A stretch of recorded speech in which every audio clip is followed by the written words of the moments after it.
I am Lionel, 32 years old, and heir to the Garrison construction empire my grandfather built from nothing.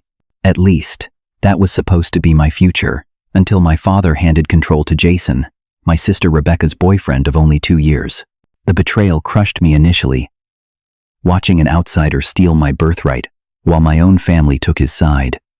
But my silence wasn't weakness. It was strategy. I waited, planned, and when the moment was right, I returned to reclaim what was always meant to be mine.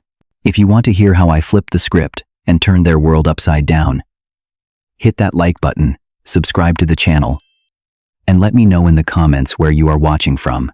Trust me, this story of justice is worth your time. Growing up as the son of Martin Garrison meant that construction was in my blood from day one. I could identify different grades of lumber by age 10 and read blueprints by 12. My childhood memories aren't filled with baseball games or summer camps like most kids. Instead, I remember weekends spent at construction sites, learning from foremen who had worked for my grandfather when the company was just 3 men and a truck. Garrison Construction wasn't just a business. It was our legacy. My grandfather Samuel started it in 1952 with nothing but determination and skill, building it one project at a time. He began with small residential jobs, gradually taking on bigger commercial projects. By the time my father took over in the 1982nd, Garrison Construction was already respected throughout the state. Dad transformed it into a regional powerhouse, specializing in high-end commercial developments and luxury residential communities. This will all be yours someday, Lionel. My father told me countless times throughout my youth, his hand heavy but reassuring on my shoulder as we surveyed job sites together. I expect you to take it even further than I did. I took those words to heart. While my friends partied through college, I doubled down with a dual degree in civil engineering and business administration. Summers weren't for relaxation but for internships and hands-on experience. After graduation, I started at the bottom of our company despite being the owner's son. I worked as a laborer, then foreman, project manager, and finally director of operations by the time I turned 30. I wanted to earn respect, not inherit it. My sister Rebecca was different. 5 years younger than me at 28, she never showed any interest in construction or the family business. Her passions lay elsewhere, in art and fashion. I never resented this difference between us. It seemed natural that I would be the one to carry on the family legacy, while she pursued her own dreams. Our parents supported her creative endeavors just as they supported my dedication to the company. Everything changed 2 years ago when Rebecca brought home her new boyfriend, Jason Mercer. 35 years old with a confident smile and firm handshake, Jason charmed everyone immediately. He claimed to have an MBA from Wharton and experience in construction management on the West Coast. My father was impressed from day one. "Now there's a sharp young man," Dad commented after their first dinner together.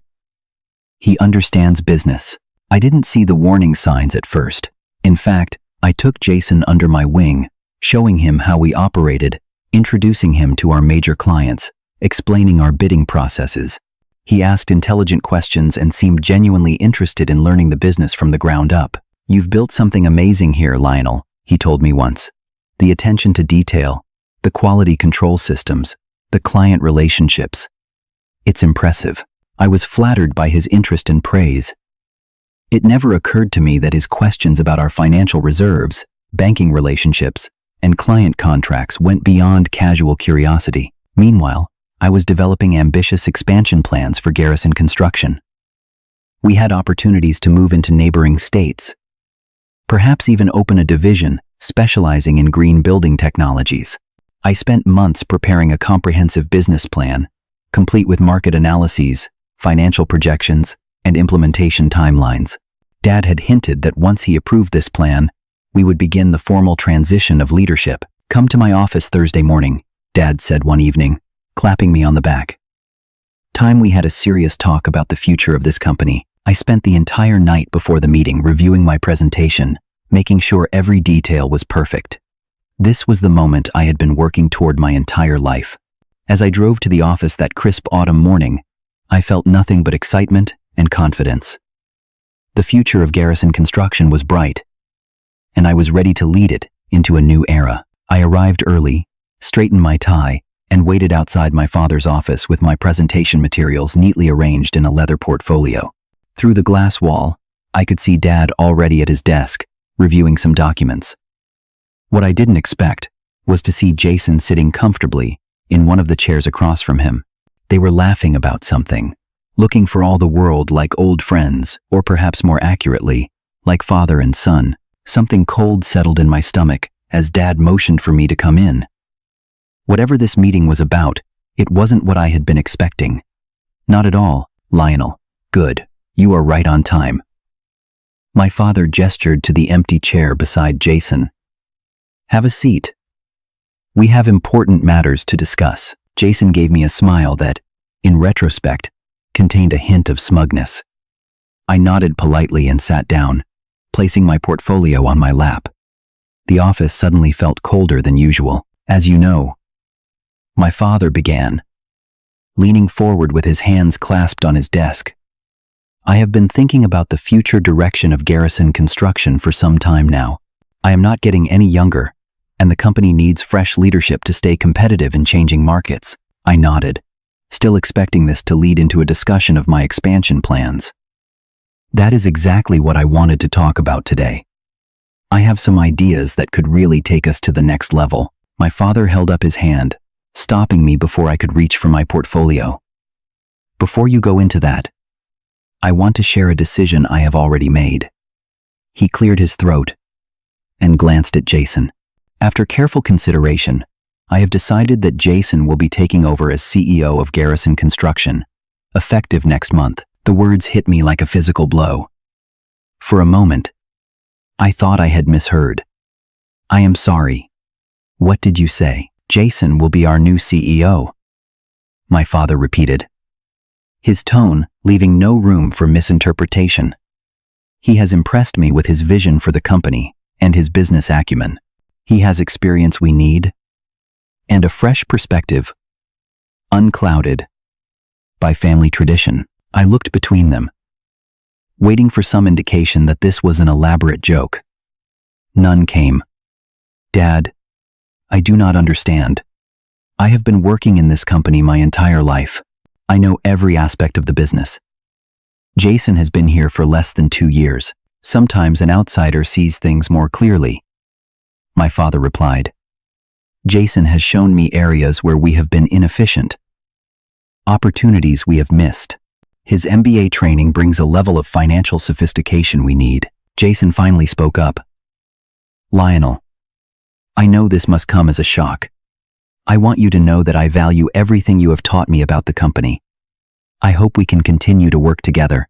Your operational knowledge will be invaluable as we move forward. The condescension in his tone was barely concealed. I turned back to my father, struggling to keep my voice steady. What about the promises you made to me? What about the expansion plans I have been working on for months? Plans that would stretch our resources too thin, my father countered. Jason showed me the risks in your approach. Too aggressive. Too many variables. His strategy is more measured, more certain. I left the meeting in a daze, barely remembering the rest of the conversation. Back in my office, I sat at my desk, staring at the family photos on the wall. One in particular caught my eye. A picture of my grandfather, father, and me at a job site when I was just 16.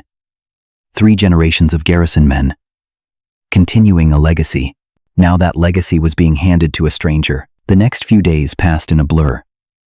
I tried to understand my father's decision, to see what qualities Jason possessed that I apparently lacked. The more I thought about it, the more questions arose about Jason's background. Something did not add up. I decided to do some digging. A college friend who worked in university administration helped me check Jason's academic credentials discreetly. The results confirmed my suspicions. Jason had attended Wharton for only 1 semester before dropping out. His claimed MBA was non-existent. Armed with this information, I confronted Rebecca first, hoping she would be concerned about her boyfriend's dishonesty. You are just jealous, she accused, her eyes flashing with anger. Jason explained this already. He completed his degree through an executive program, Those sometimes do not show up in regular records. That is not how academic records work, Rebecca. He is lying to you, to all of us. No, you are the one lying because you cannot stand that Dad sees potential in someone other than his precious son. My conversation with my father went even worse. I presented the evidence of Jason's fabricated credentials in his office, after hours, hoping he would at least be concerned enough to investigate further. So what if he does not have the exact degree he claimed? My father dismissed, barely glancing at the documents. Plenty of successful businessmen never finished college. He has proven his abilities to me in real ways, not with pieces of paper. Dad, if he lied about this, what else is he lying about? Have you even verified his work experience? My father's face hardened. That is enough, Lionel. Your jealousy is unbecoming. Jason has shown me financial models and business strategies that you never have, despite your fancy engineering degree. Maybe, if you had spent more time learning about profit margins, instead of concrete mixtures, we would not need an outsider to modernize our approach. His words stung more than I cared to admit. After decades of dedication, my own father thought I was inadequate. As I left his office, I ran into Terry Wilson, our project manager who had been with the company for 20 years. I heard about the CEO announcement, Terry said quietly, pulling me aside in the hallway. Just want you to know that a lot of us are concerned. This Jason guy has been asking strange questions, looking through old financial records. Something does not feel right. Over the next few weeks, more loyal employees came to me with similar concerns. Jason was changing procedures without understanding their purpose, requesting access to client accounts, and reviewing supplier contracts with unusual scrutiny. Then came the most troubling discovery. Angela from accounting approached me nervously one evening as I was working late. Lionel, I probably should not be showing you this, but I think you need to see it. She handed me a folder containing recent financial records. Jason asked me to make these adjustments to last quarter's reports. When I questioned it, he said it was on your father's orders. The documents showed subtle but significant manipulations of our financial data, making certain projects appear more profitable than they actually were, while hiding cost overruns on others. It was not outright fraud, but it was misleading enough to present a distorted picture of the company's performance, the kind that might impress someone who did not understand the cyclical nature of construction finances. Someone like my increasingly distracted father. I thanked Angela and told her to be careful. That night, I compiled all the evidence I had gathered so far. Jason was systematically positioning himself to take control while undermining my standing in the company. The question was, what was his ultimate goal? Was it just ambition and opportunism, or something more sinister? Either way, I needed to protect the company my grandfather and father had built. I decided to continue gathering evidence while watching Jason's moves carefully. This was no longer just about my wounded pride. It was about preserving our family legacy. The transition happened faster than I could have imagined. Within 3 months, Jason had completely restructured the company hierarchy, positioning himself at the center of all major decisions. My role as operations director became increasingly marginalized. Projects I had personally developed and nurtured were reassigned. Client meetings I had always handled were suddenly more appropriate for the CEO to attend. I tried to maintain a professional attitude, focusing on the work rather than the politics, but it became increasingly difficult as Jason systematically dismantled the company culture my family had built over generations. The first wave of firings came without warning. Linda Thompson, our human resources director, who had been with us for 15 years, was escorted out of the building on a Friday afternoon. By Monday, she had been replaced by Vince Cortez, a friend of Jason's from his supposed West Coast days. We need to streamline operations, Jason explained during a staff meeting, using business jargon to disguise what was essentially a purge. Fresh perspectives will help us compete in the modern construction landscape. Terry Wilson was next to go, followed by 3 project managers, all long-term employees with deep institutional knowledge. Within 6 months, nearly a third of our staff had been replaced by Jason's associates. People with questionable credentials, but unwavering loyalty to their new CEO. The confrontation I had been avoiding finally erupted during a project review meeting. We were discussing the riverfront development, a prestigious commercial project that was behind schedule due to supply chain issues beyond our control. "This delay is unacceptable," Jason declared, pointing at the timeline projection on the screen. "Lionel, your department has mismanaged this from the beginning. The delays are due to the nationwide lumber shortage," I explained calmly. "We have documentation from all suppliers, and our client understands the situation. Everyone in the industry is facing the same challenges." Jason smirked. "A competent operations director would have anticipated these issues and secured alternative suppliers. This is exactly the kind of outdated thinking that was holding Garrison Construction back." The room fell silent. 20 pairs of eyes darted between us, witnessing my public humiliation. What made it worse was that half the people in that room were new hires who knew nothing about my history with the company or my contributions over the years. "Perhaps," I replied, keeping my voice steady, "if you had consulted with those of us who have actually worked in construction during supply shortages before, instead of surrounding yourself with yes men, we could have had this conversation months ago when it might have made a difference." Jason's face flushed with anger. "This meeting is over. Lionel." In my office. Now, the subsequent conversation was brief and biting. Jason made it clear that any further insubordination would result in my termination. The fact that I bore the Garrison name was irrelevant to him. My father had given him full authority, and he intended to use it. As troubling as the internal changes were, what happened to our business practices was even more concerning. I began hearing rumors from job sites about substandard materials being substituted for what was specified in contracts. Our once rigorous quality control processes were being abbreviated in the name of efficiency. Frank DeMarco, a client whose family business had worked with Garrison Construction for 3 generations, called me directly instead of going through official channels. "Lionel, I respect your father immensely, and I have always valued our company's relationship," Frank said, his concern evident even over the phone. "But something strange is happening. The last invoice we received included charges for premium materials that do not appear to have been used in the actual construction. When I questioned this with your new project manager, he became defensive and suggested I did not understand construction costs. I thanked Frank for bringing this to my attention and promised to investigate. What I found confirmed my worst fears.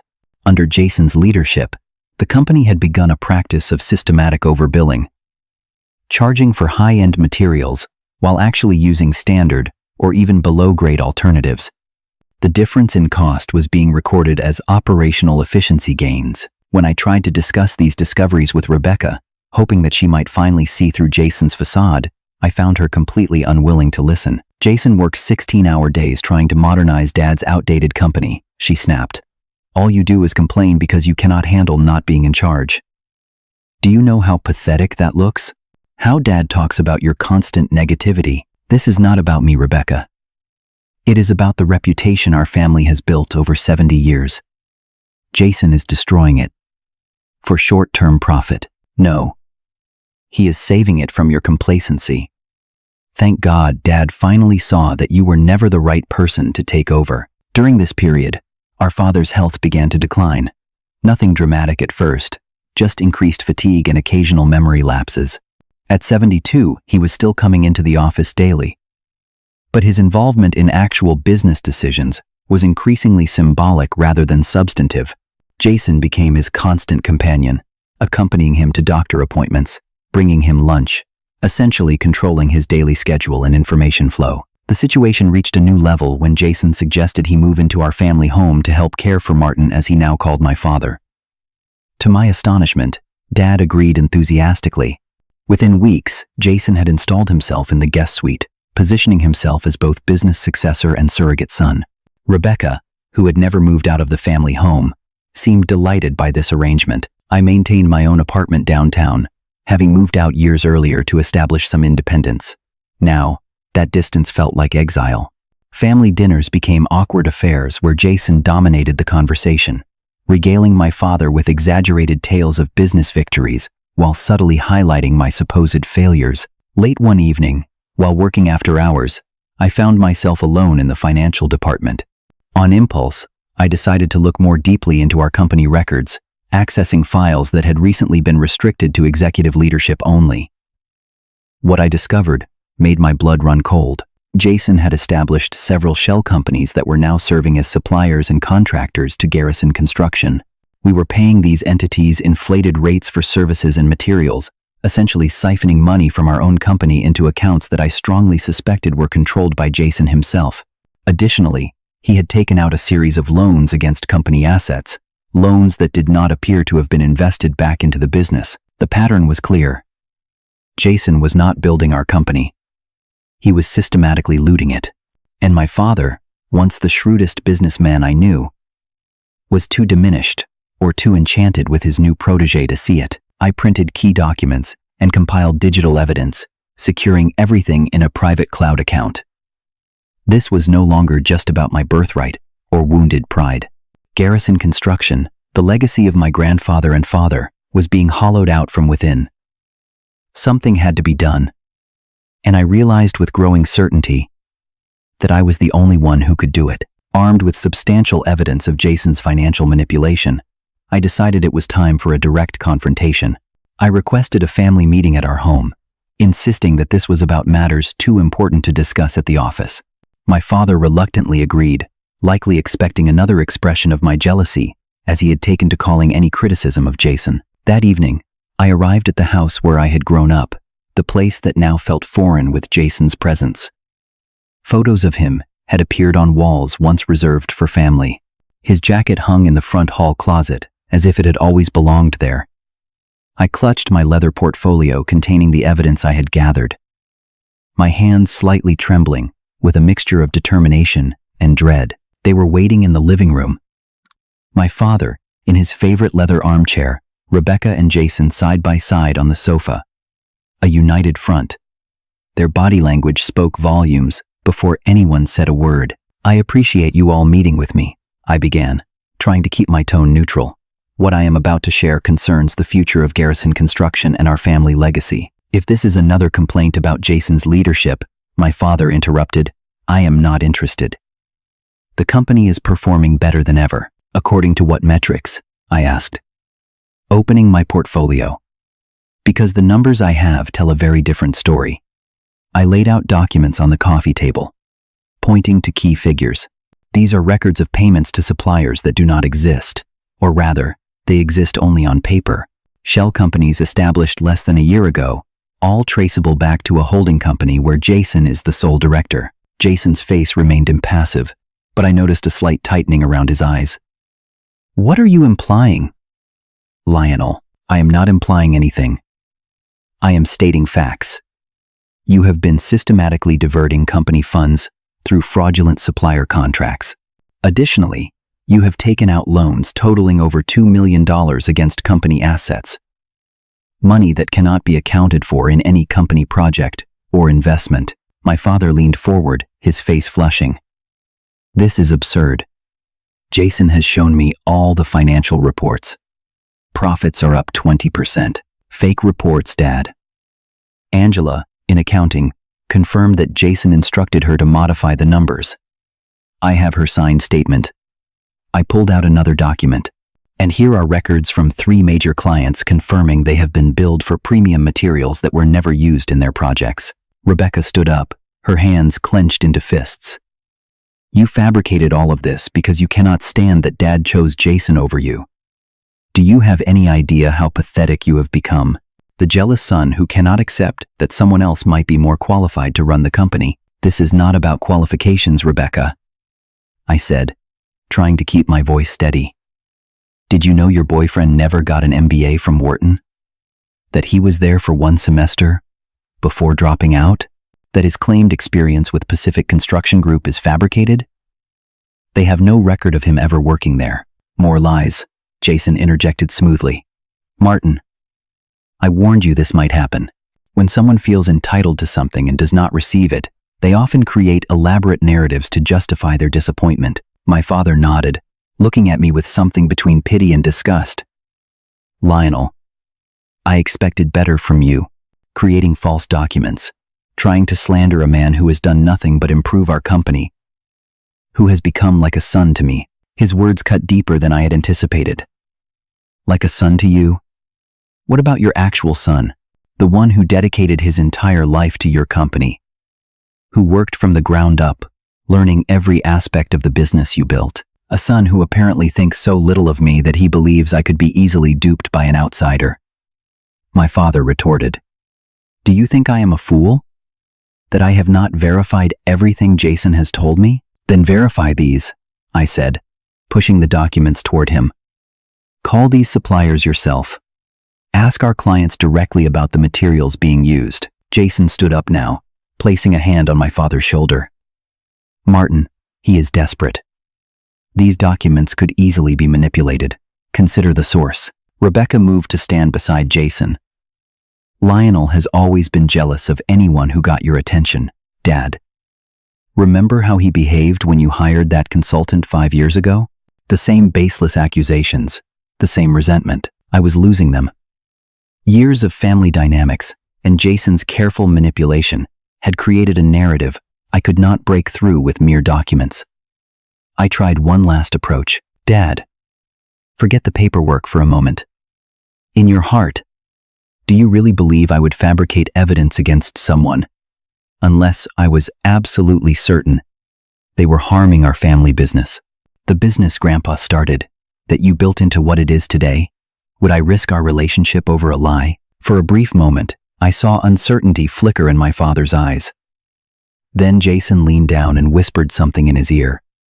And the moment passed. "I think you should leave now, Lionel," my father said coldly. "And if you continue spreading these accusations, we will have no choice but to pursue legal action for defamation." Jason stepped toward me, his voice low enough that only I could hear. "You are finished here. If you push this any further, I will make sure you never work in construction again. I have friends in every major firm in the region now.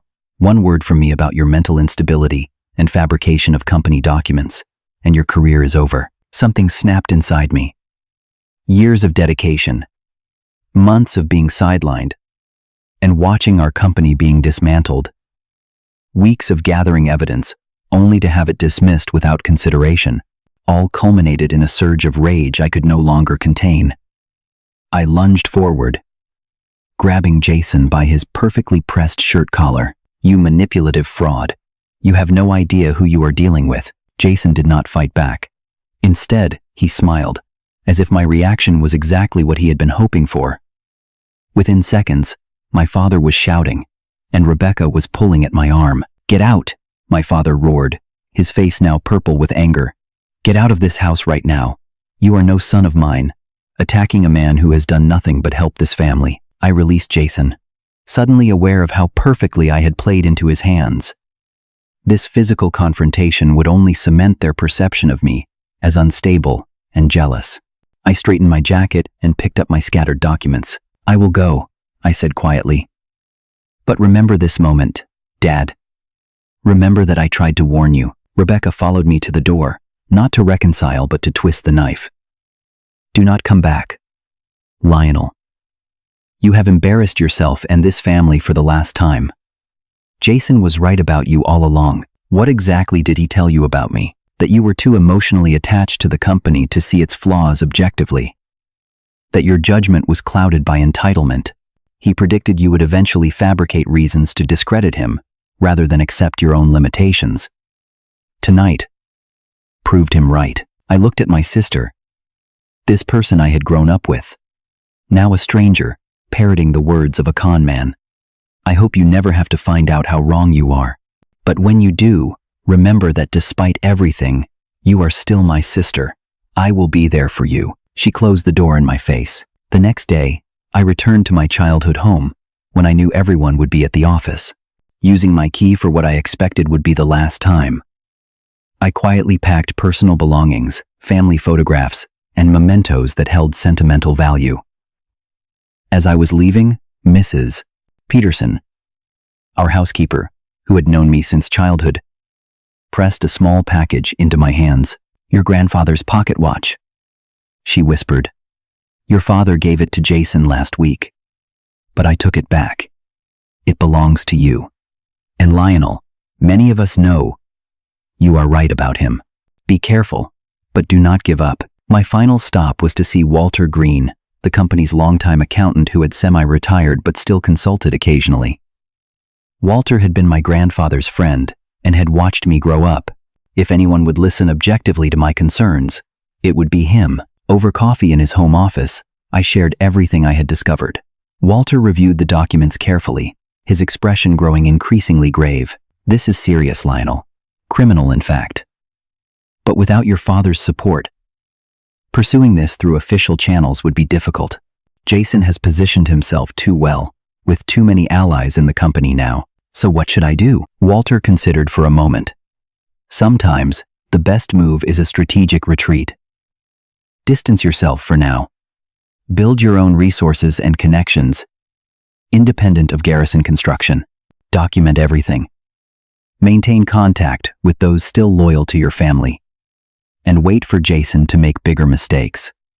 Men like him always overreach eventually. You are suggesting I just walk away? Let him destroy everything my family built?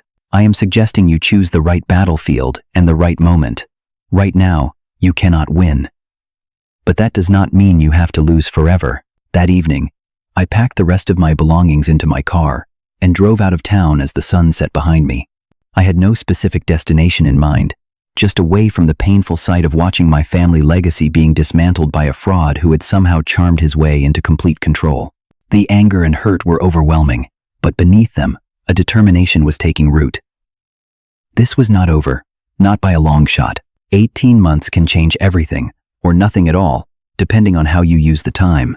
For me, it transformed my perspective, my capabilities, and ultimately, my approach to reclaiming what was rightfully mine. I settled in Charlotte, North Carolina, far enough from home to start fresh but close enough to maintain connections to my former life.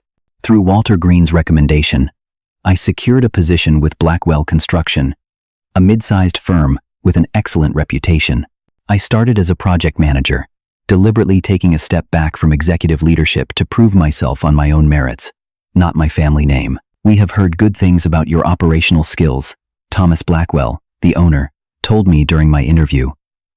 But frankly, I am more impressed by your willingness to start wherever needed. That shows character. I threw myself into the work, absorbing everything about Blackwell's business model, which differed from Garrison's in key ways. They had embraced technology more fully, implemented more efficient project management systems, and maintained a leaner operation without sacrificing quality. There were valuable lessons here that I filed away for future use. Within 6 months, I had been promoted to regional director, overseeing multiple projects across 3 states. The experience broadened my skills considerably, particularly in areas where I had previously relied on others at Garrison, like financing and client acquisition. You have a natural talent for this business, Thomas remarked during my performance review. Your father must be proud. I gave a non-committal response. Thomas knew nothing about my situation with Garrison Construction. I had decided early on to keep my past private, focusing instead on building my reputation based solely on current performance. Throughout this period, I maintained discreet contact with loyal former colleagues still at Garrison. Angela from accounting had been demoted but not fired, likely because Jason feared what she might reveal if pushed out entirely.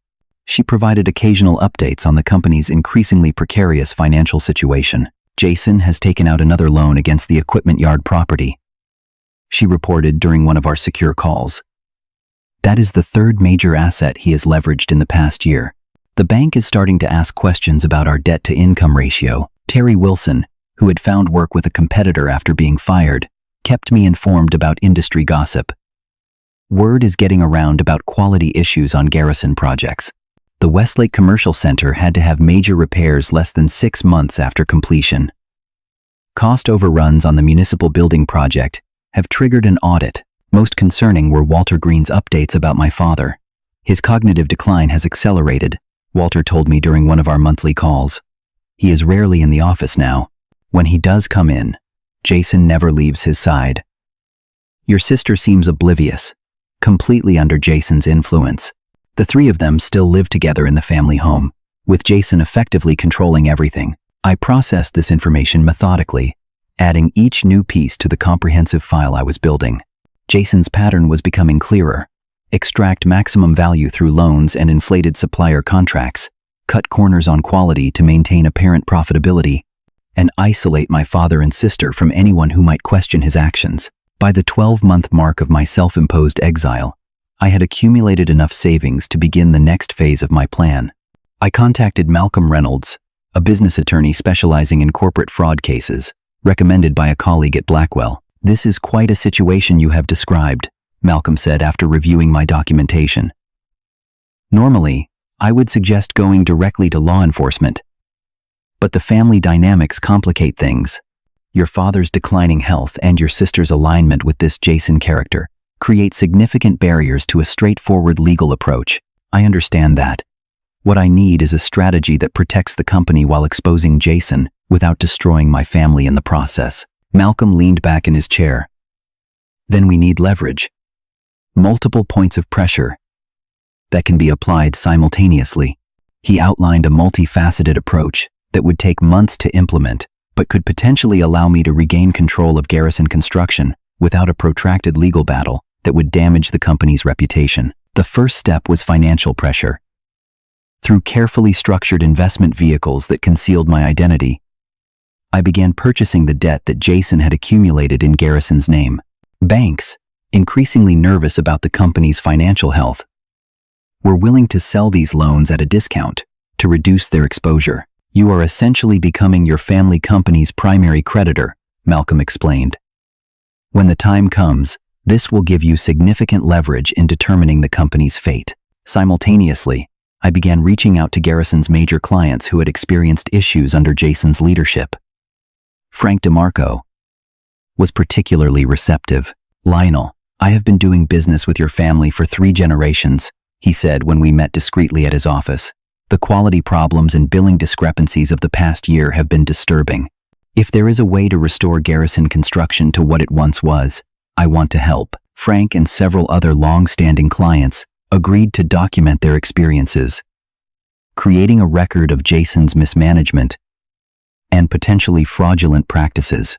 They also promised to support my return if it came with guarantees of restored quality and ethical business practices. The most difficult part was gathering information from inside Garrison itself.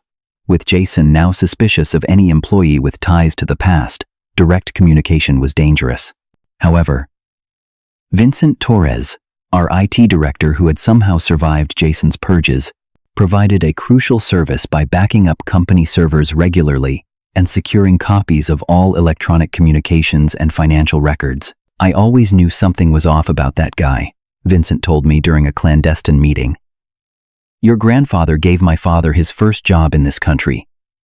Loyalty means something to some of us." As the 18th month of my exile approached, a perfect storm began to form. Jason, growing increasingly desperate as financial pressures mounted, had started making bigger mistakes. He had diverted funds from client trust accounts, delayed paying suppliers, and even begun selling off company equipment while leasing it back at inflated rates through one of his shell companies. Malcolm called me late one evening with news that would accelerate my timeline. One of the banks has decided to call in their loan. They will be issuing a formal notice of default next week. Once that happens, others will follow. Garrison Construction will face either bankruptcy or a fire sale of assets. "Then it is time," I said, feeling a strange calm settle over me. "Make the preparations we discussed. I am going home." The drive back to my hometown felt surreal. Familiar landmarks passed by my window, unchanged while my life had been completely transformed. I checked into a hotel rather than announcing my presence immediately. The next day would be the quarterly board meeting of Garrison Construction, a perfect stage for what needed to happen. That night, I reviewed every document, every strategy, every possible scenario, one final time. I thought about my grandfather who had started with nothing, my father who had built on that foundation, and the legacy that was now teetering on the brink of destruction. I thought about Rebecca, still blind to the manipulations of the man she thought she loved. I even thought about Jason, wondering what combination of ambition and emptiness had driven him to target our family. As dawn broke, I dressed carefully in my best suit, placed my grandfather's pocket watch in my vest pocket, and prepared to reclaim what was mine, not out of entitlement or revenge, but because some things are worth fighting for, and family legacy is one of them. The Garrison Construction headquarters had always been an impressive building, a physical manifestation of our success and reputation. Now, as I walked through the revolving door for the first time in 18 months, I noticed small signs of neglect.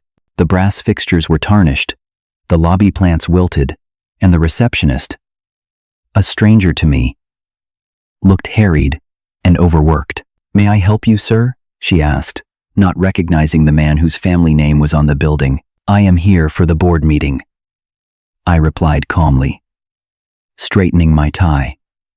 "I believe they are expecting me." This was not technically true. No one except Malcolm Reynolds and a few trusted allies knew I would be appearing today.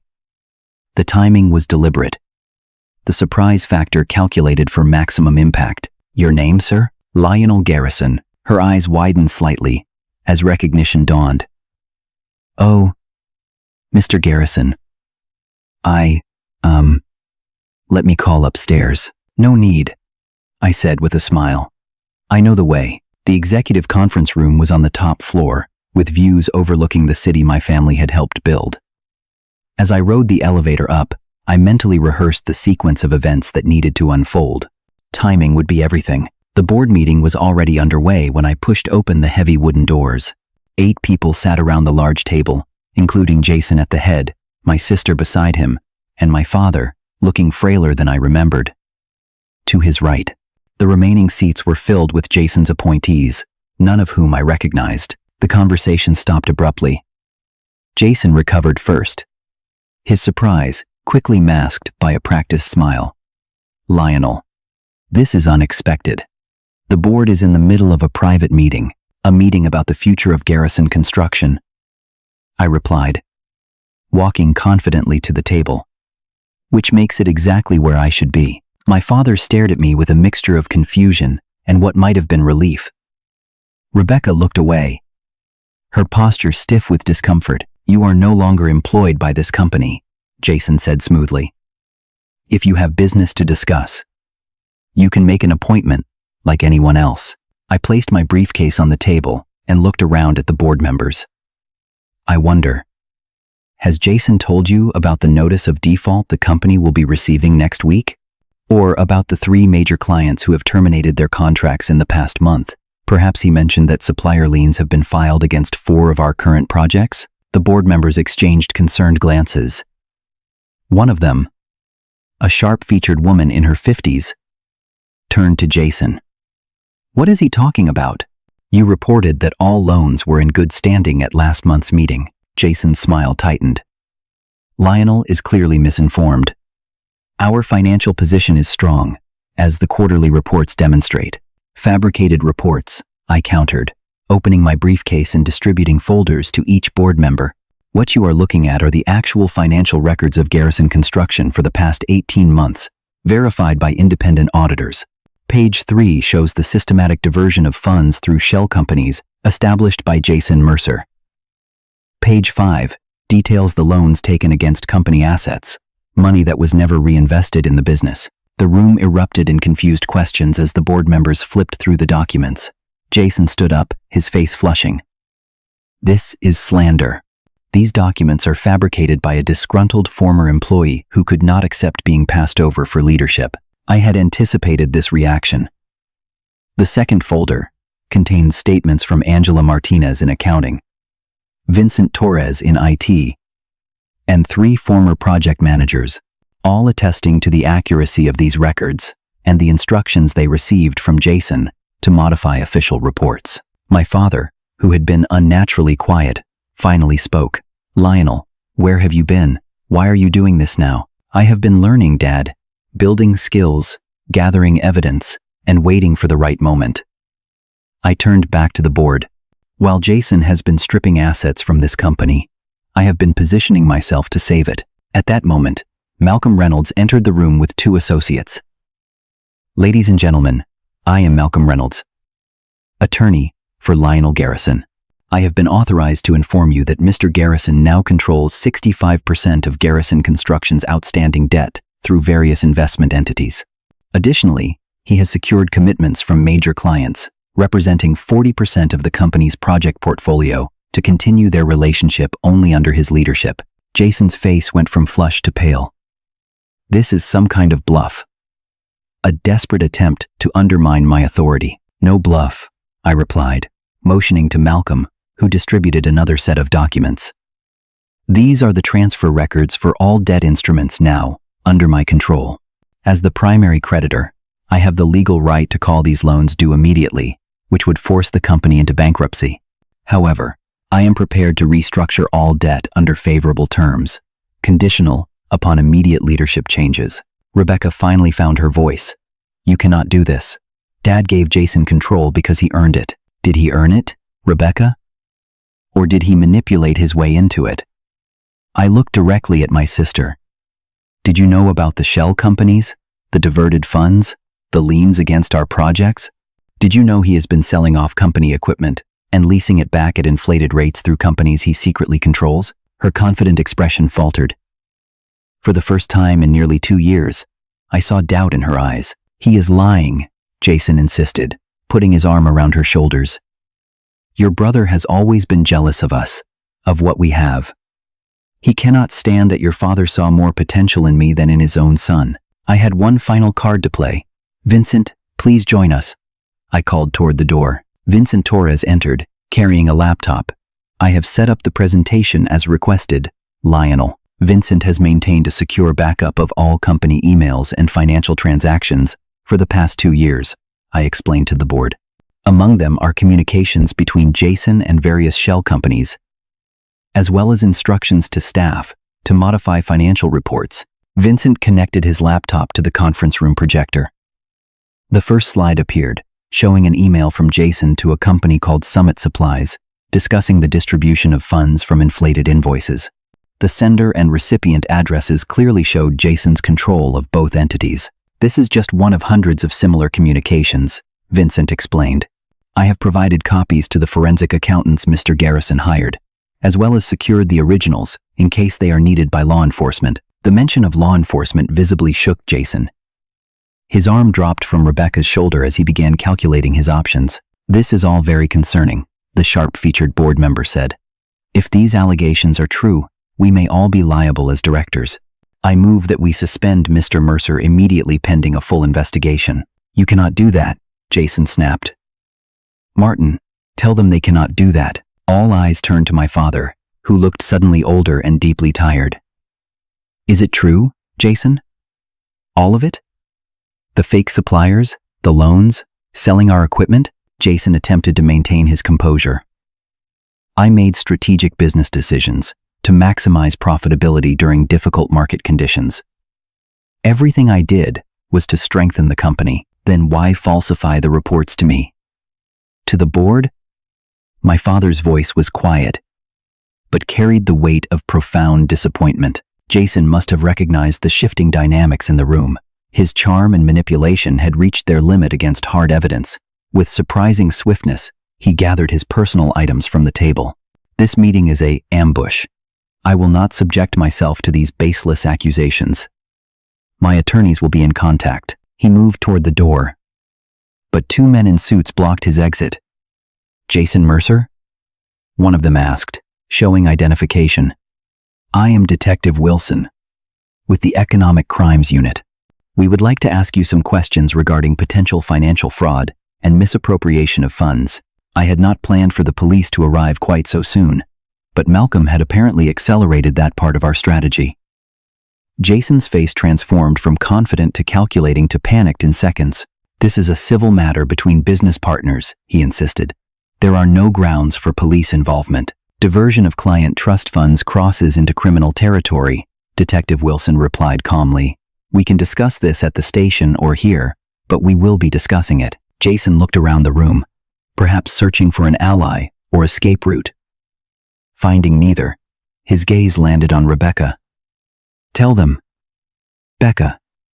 Tell them. I was saving the company. Your father knew what was happening. He approved everything. Rebecca stood slowly, her face ashen. Did I know, Jason? Did I really know what you were doing?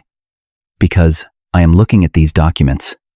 and I do not recognize any of this. You told me Lionel was jealous and irrational, but these are facts, not emotions. You believed in me once, Jason said, his voice softening. You trusted me. I trusted someone who does not exist, Rebecca replied, tears forming in her eyes. Someone you pretended to be. As the detectives led a surprisingly compliant Jason from the room, the tension broke. Board members huddled together, reviewing documents and whispering urgently. Malcolm consulted with his associates about next steps. Vincent began showing my father the true financial state of the company on his laptop. I approached Rebecca, unsure of my reception. I am sorry it had to happen this way. She looked up at me, her expression a complex mixture of anger, embarrassment, and relief. Why did you not tell me sooner? Show me the evidence before it went this far? I tried, Rebecca. You were not ready to hear it. No, she admitted after a moment. I probably was not. I thought I was in love. She hesitated, then asked, how bad is it? The company? Bad. But not irreparable, I replied honestly. We have lost time, money, and reputation. But the foundations are still strong. With the right leadership and a lot of hard work, Garrison Construction can recover. My father approached us, moving slower than I remembered, leaning slightly on a cane I had never seen before. Lionel, he said, his voice thick with emotion. You came back. Of course I came back, I replied. This is our legacy. He reached out a tentative hand, which I took without hesitation. I made a terrible mistake, he said simply. I should have trusted you. Those words, which I had waited so long to hear, washed over me with unexpected power. There would be time later for deeper conversations, for healing the wounds between us.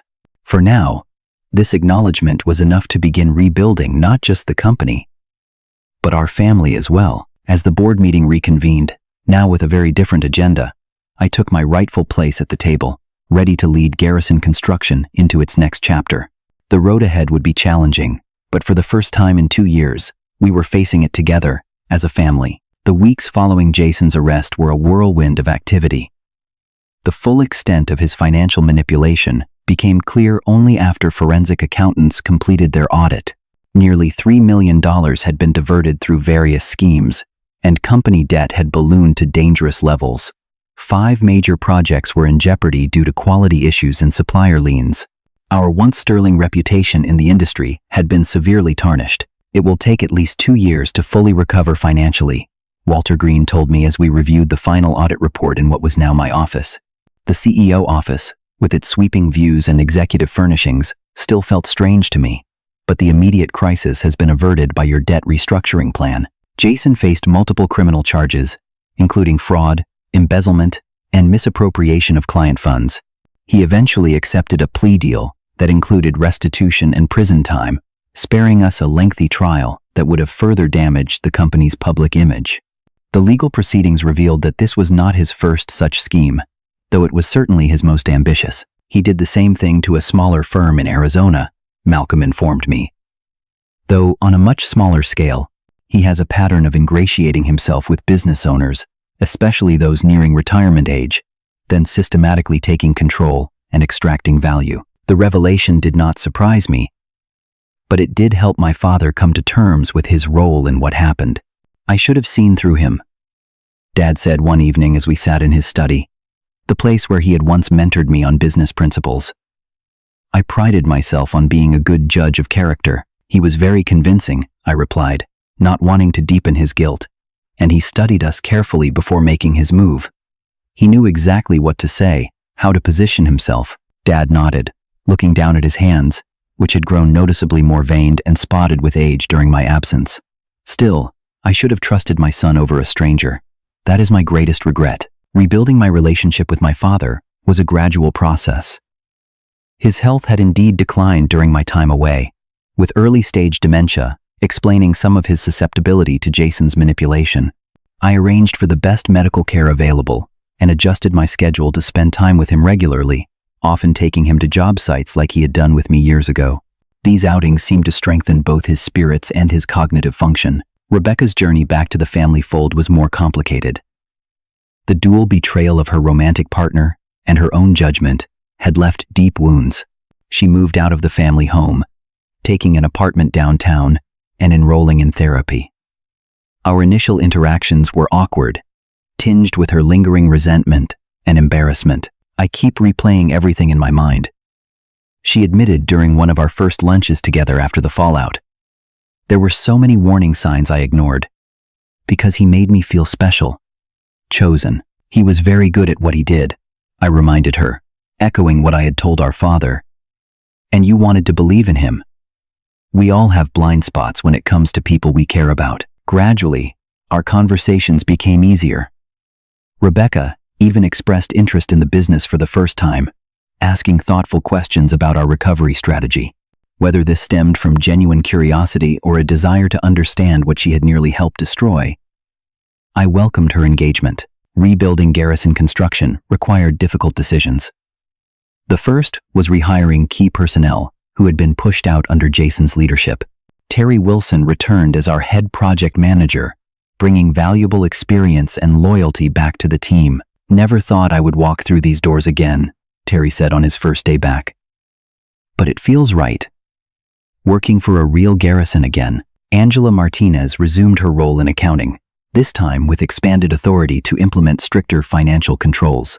Vincent Torres received a well-deserved promotion to Chief Technology Officer, with a mandate to modernize our systems while maintaining rigorous security protocols. We also had to let go some of Jason's hires, particularly those who had actively participated in his fraudulent schemes. Others who had simply been doing their jobs without knowledge of the larger deception were given the opportunity to remain under new leadership and clearer ethical guidelines. Client relationships required careful attention. I personally visited our major clients, acknowledging the problems they had experienced and presenting concrete plans for resolution. Frank DeMarco, true to his word, not only continued his family's long business relationship with us, but referred several new clients our way. The Garrisons built my father's first factory, he reminded me during one of our meetings. That kind of history matters. We all make mistakes, but it is how we correct them that defines us. The most challenging aspect of recovery was financial. Jason's reckless borrowing and asset stripping had left us dangerously over-leveraged. The debt I had strategically acquired gave us breathing room but not complete relief. We were forced to sell some non-essential properties and equipment, tighten operational expenses, and postpone the expansion plans I had developed years earlier. 6 months into our recovery process, we faced a crucial test when bidding for the Riverside Medical Complex, a prestigious project that would signal our return to premier commercial construction. The competition was fierce, with several firms underbidding us in an attempt to secure the contract. We cannot match their price without cutting corners, Terry advised during our strategy session. And that is precisely what got us into trouble under Jason's leadership. Then we do not try to compete on price, I decided. We compete on quality, reliability, and trust. Prepare a detailed proposal showing exactly how our methods differ from the competition, with third-party verification of materials and techniques. Include testimonials from clients who have returned to us. Make it clear that we are not just building structures, we are rebuilding our legacy. The approach worked. We secured the Riverside project despite not being the lowest bid. A significant vote of confidence in our renewed commitment to quality. The successful completion of that project 6 months later, on time and on budget, became a turning point in our industry reputation. By the 1-year mark of my return, Garrison Construction had stabilized financially and begun to regrow its client base. We had rehired most of the valuable employees lost during Jason's tenure and attracted new talent drawn to our story of resilience and renewal. Most importantly, we had re-established our core values of quality, integrity, and family commitment that had been my grandfather's guiding principles. One afternoon, as I reviewed plans for an upcoming project, my father knocked on my office door. He looked better than he had in months. The color returned to his face, and a certain clarity back in his eyes. "Do you have a moment?" he asked. "Always for you, Dad." He sat down across from me, placing a small wooden box on my desk. "I have been waiting for the right time to give you this." I think today is that day." He pushed the box toward me. Inside was my grandfather's signet ring, the one he had worn every day of his working life and had passed to my father upon retirement. The Garrison Construction logo was engraved in the heavy gold, worn smooth at the edges from decades of use. "This belongs to you now," my father said simply. "It always should have." I slipped the ring onto my finger, surprised by the wave of emotion that accompanied this symbolic passing of the torch. "Thank you." "No," he replied, his voice thick. "Thank you for saving what I nearly destroyed. Your grandfather would be proud of you. I know I am." That evening, I called a family dinner at the house, including Rebecca, who had been spending more time with us recently. As we sat around the table that had hosted Garrison family meals for generations, I proposed a toast. "To lessons learned," I said, raising my glass. "To trusting our instincts and those who have proven their loyalty. To building on solid foundations, both in construction and in life." Rebecca added softly, "And to second chances. For all of us." Dad nodded, completing the circle. "To family, the most important structure we will ever build." Later, as I drove back to my apartment, I reflected on the journey of the past few years. The betrayal had been painful, the exile difficult, the return challenging. Yet through it all, I had discovered strengths I did not know I possessed, and wisdom I might never have gained otherwise. Sometimes, staying silent is not surrender but strategy. Sometimes, the hardest battles are won, not through immediate confrontation but through patient preparation. And sometimes, the greatest test of character is not how we handle success, but how we respond to apparent defeat. Garrison Construction continues to thrive today, stronger for having weathered the storm. My father serves as chairman emeritus, offering guidance when needed but entrusting daily operations to my leadership. Rebecca has discovered an unexpected talent for client relations and now heads our business development department. The company remains family-owned and family-led, our legacy secure for another generation. I often think about that pivotal moment when I chose to walk away rather than fight a battle I could not win. It was not weakness that guided that decision, but a longer vision, a deeper understanding that some victories require careful planning and perfect timing. In business as in life, knowing when to speak and when to remain silent can make all the difference. What would you have done in my situation? Would you have fought immediately or strategically retreated to fight another day? Let me know in the comments below. And if you found value in my story, please consider liking, subscribing, and sharing it with someone who might be facing their own battle against injustice. Sometimes the most important thing we can learn is that patience is not passive, but an active, powerful choice. Thank you for listening. And remember, whatever challenges you are facing, the right moment to reclaim your power will come. Be ready when it does.